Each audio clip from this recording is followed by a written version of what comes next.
Adani group के मालिक गौतम अडानी इस समय दुनिया के दूसरे सबसे रईस व्यक्ति बन चुके हैं। अडानी को लेकर कांग्रेस हमेशा सवाल करती रही है कि मोदी मेहरबानियों के चलते वो दौलत जोड़ रहे हैं। कांग्रेस सरकार, राहुल गांधी तो मोदी सरकार को अडानी की सरकार तक कहते रहे हैं। इस बार अडानी को लेकर हुए खुलासे से गुजरात की बीजेपी सरकार घिर गई है। तो क्या है मामला जिसमें फंस गई है बीजेपी सरकार? देखिए ये रिपोर्ट। गुजरात में अगले महीने विधानसभा चुनावों का ऐलान हो जाएगा, लेकिन चुनावों से पहले बीजेपी अडानी को लेकर घिर गई है।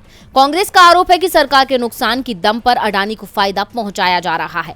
मामला अडानी की फर्म को गलत तरीके से जमीन के आवंटन से जुड़ा है, जिसमें गुजरात सरकार को 58 करोड़ रुपए की चपत लगी है और इसका खुलासा भी विधानसभा में हुआ है। गुजरात विधानसभा में पेश अपनी रिपोर्ट में लोक लेखा समिति यानी पीएससी ने बताया कि वन और पर्यावरण विभाग ने मुद्रा पोर्ट और कच्छ में स्पेशल इकोनॉमिक जोन सेज में अडानी केमिकल्स को जमीन आवंटित की थी, लेकिन इस वन भूमि का वर्गीकरण गलत तरीके से किया गया, जिसका फायदा अडानी की कंपनी को हुआ और उसने राज्य सरकार को 58 करोड़ 64 लाख रुपए कम भुगतान किया, यानी इतने रुपए की चपत राज्य के खजाने को लगी। अपनी रिपोर्ट में पीएससी ने कंपनी से नुकसान की रकम वसूलने की सिफारिश की है। कैग की ऑडिट रिपोर्ट का हवाला देते हुए कांग्रेस विधायक पुंजा वंश की अध्यक्षता वाली पीएससी ने कहा कि दिसंबर 2008 में वन संरक्षक भुज ने अपनी निरीक्षण रिपोर्ट में पाया था कि जमीन दलदली थी और क्रीक क्षेत्र मैंग्रोव से भरा था। इसके बावजूद उप वन संरक्षक ने इस भूमि को इको क्लास 4 में रखते हुए कंपनी से 42 हेक्टेयर वन भूमि के एनपीवी के रूप में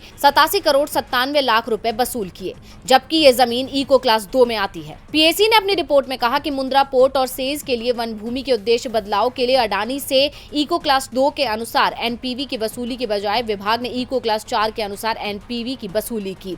विभाग के इस फैसले से सरकार को 58 करोड़ 64 लाख रुपए कम प्राप्त हुए। इसलिए 3 महीने में कंपनी से इको क्लास 2 के अनुसार एनपीवी की वसूली की जाए और समिति को इसकी सूचना दी जाए। डीवी लाइव की रिपोर्ट।